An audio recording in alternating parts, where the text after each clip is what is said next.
There was a lot of things that I'm just unpacking everything, all the trauma, the long-term mental health that I suffered from being a golden child was it was a lot of hidden trauma of being a favorite in the family.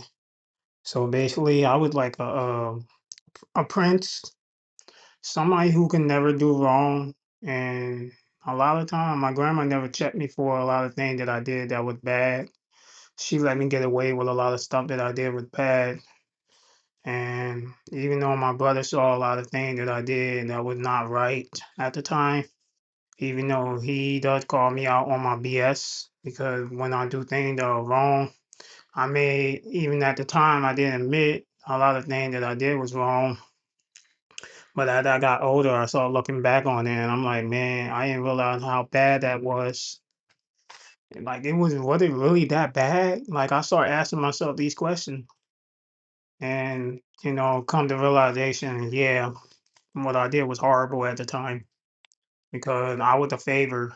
And, being a golden child, they're usually the potential target, but they have to deal with a lot of heavy weight on their shoulders because everybody coming at you in all different type of direction, like your family member or your friend or anybody that you're around that you're always hanging out with.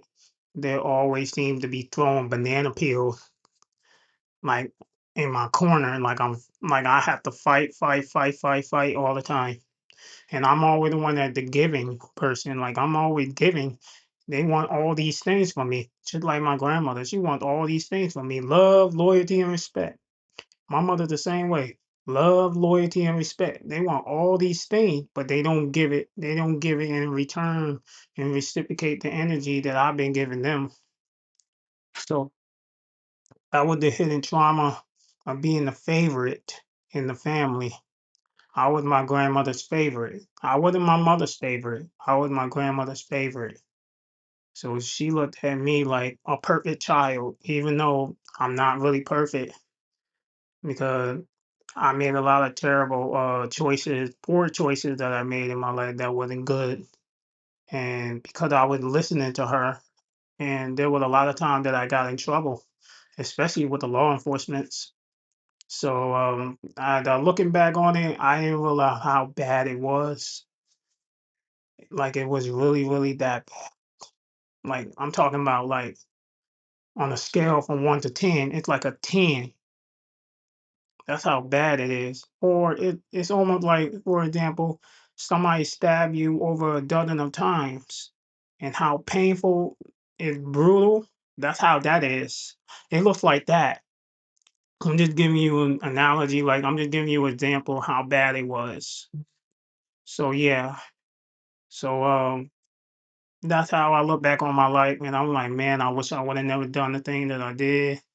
Man, I wish I would have never went along with it. I wish I would have never followed all the things that she was telling me. I wish I would have never engaged into some of the things that she told me to do. I just wish I would have never listened to her in the first place. I regret even taking some of the decision that she told me to make, and it ended up affecting me in the long run because I was manipulated by all the things that she told me. She's good with her word. She'll sweet talk to you. She'll talk you into it, and after she do all of that, you start to feel yourself later on that you was being used by her because she told you to do it, and then she'll tell you later on, well, you should have never listened to me, so that's your fault.